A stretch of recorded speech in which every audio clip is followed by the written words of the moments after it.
ہم سب نے مغرب کی نماز پڑھی۔ احمد ابھی تک گھر نہیں آیا تھا۔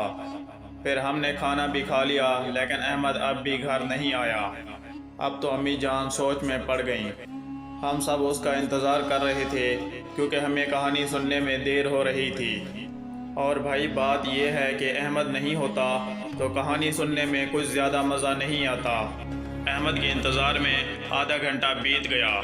جب وہ آدھے گھنٹے کے بعد آیا تو اس سے پہلے کہ امی جان اس سے پوچھیں کہ اتنی دیر کہاں گیا تھا، وہ خود ہی کہنے لگا، امی جان وہ جو کل آپ نے کہانی سنانے کا وعدہ کیا تھا، وہی جو پیارے نبی صلی اللہ علیہ وسلم نے اپنے صحابہ کو سنائی تھی۔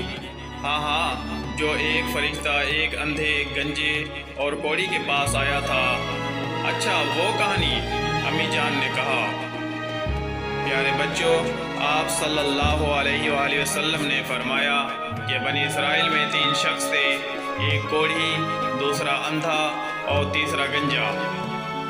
اللہ تعالیٰ نے چاہا کہ ان کا امتحان لے، چنانچہ اللہ تعالیٰ نے ان کے پاس ایک فرشتہ بھیجا۔ فرشتہ سب سے پہلے کوڑھی کے پاس آیا اور اس سے پوچھا کہ تمہیں سب سے زیادہ کیا چیز پسند ہے؟ اس نے جواب دیا کہ اچھا رنگ اور اچھی چمڑی، کیونکہ مجھ سے لوگ پرہیز کرتے ہیں۔ فرشتے نے اس پر اپنا ہاتھ پھیرا تو اس کی بیماری دور ہو گئی اور اس کا رنگ بھی خوبصورت ہو گیا اور چمڑی بھی اچھی ہو گئی۔ فرشتے نے اس سے پوچھا کہ کس طرح کا مال تم زیادہ پسند کرو گے؟ اس نے کہا مجھے اونٹ بہت پسند ہے۔ چنانچہ اسے ایک حاملہ اونٹنی دی گئی اور کہا گیا کہ اللہ تعالیٰ تمہیں اس میں برکت دے گا۔ پھر فرشتہ گنجے کے پاس آیا اور اس سے پوچھا کہ تمہیں کیا چیز پسند ہے؟ اس نے کہا کہ عمدہ بال اور موجودہ عیب میرا ختم ہو جائے، کیونکہ لوگ اس کی وجہ سے مجھ سے پرہیز کرتے ہیں۔ فرشتے نے اس کے سر پر ہاتھ پھیرا اور اس کا عیب جاتا رہا اور اس کے بجائے عمدہ بال آ گئے۔ فرشتے نے پوچھا کس طرح کا مال پسند کرو گے؟ اس نے کہا گائے مجھے بہت پسند ہے۔ فرشتے نے اسے حاملہ گائے دی اور کہا اللہ تعالیٰ اس میں برکت دے گا۔ پھر اندھے کے پاس فرشتہ آیا اور کہا تمہیں کیا چیز پسند ہے؟ اس نے کہا کہ اللہ تعالیٰ مجھے آنکھوں کی روشنی دے دے تاکہ میں لوگوں کو دیکھ سکوں۔ فرشتے نے ہاتھ پھیرا اور اللہ تعالیٰ نے اس کی بینائی اسے واپس دے دی۔ پھر پوچھا کہ کس طرح کا مال تم پسند کرو گے؟ اس نے کہا بکریاں۔ فرشتے نے اسے حاملہ بکری دے دی۔ پھر تینوں جانوروں کے بچے پیدا ہوتے رہے یہاں تک کہ کوڑھی کے اونٹوں سے اس کی وادی بھر گئی، گنجے کی گائے بیل سے اس کی وادی بھر گئی اور اندھے کی بکریوں سے اس کی وادی بھر گئی۔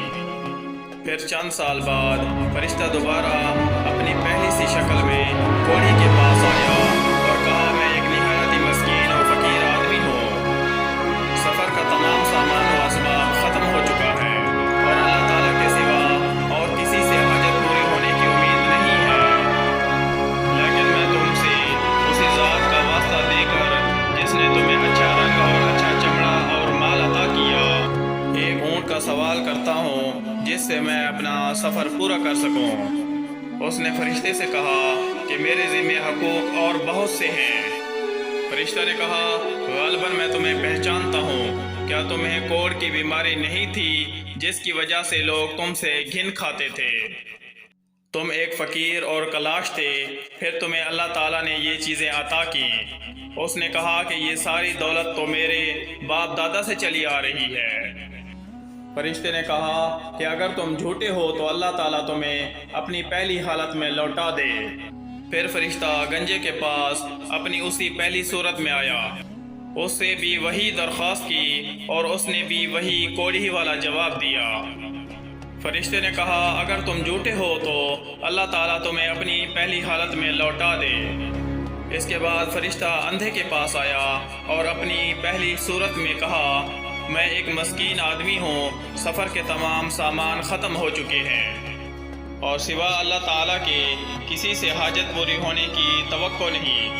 میں تم سے اس ذات کا واسطہ دے کر جس نے تمہیں تمہاری بینائی واپس دی ایک بکری مانگتا ہوں جس سے اپنے سفر کی ضروریات پوری کر سکوں۔ اندھے نے جواب دیا کہ واقعی میں اندھا تھا اور اللہ تعالیٰ نے مجھے اپنے فضل سے بینائی عطا فرمائی، اور واقعی میں فقیر و محتاج تھا اور اللہ تعالیٰ نے مجھے مالدار بنایا۔ تم جتنی بکریاں چاہو لے سکتی ہو، اللہ کی قسم جب تم نے اللہ کا واسطہ دیا ہے تو جتنا بھی تمہارا جی چاہے لے جاؤ، میں تمہیں ہرگز نہیں روک سکتا۔ فرشتے نے کہا کہ تم اپنا مال اپنے پاس رکھو، یہ تو صرف امتحان تھا اور اللہ تعالیٰ تم سے راضی اور خوش ہے اور تمہارے دونوں ساتھیوں سے ناراض ہے۔ پیارے بچوں، اس کہانی سے ہمیں یہ سبق ملتا ہے کہ ہمیں غرور اور تکبر ہرگز نہیں کرنا چاہیے۔ ہر حال میں اللہ تعالیٰ کا شکر گزار رہنا چاہیے، اس کی ہر نعمت ہمارے لیے باعث رحمت ہے۔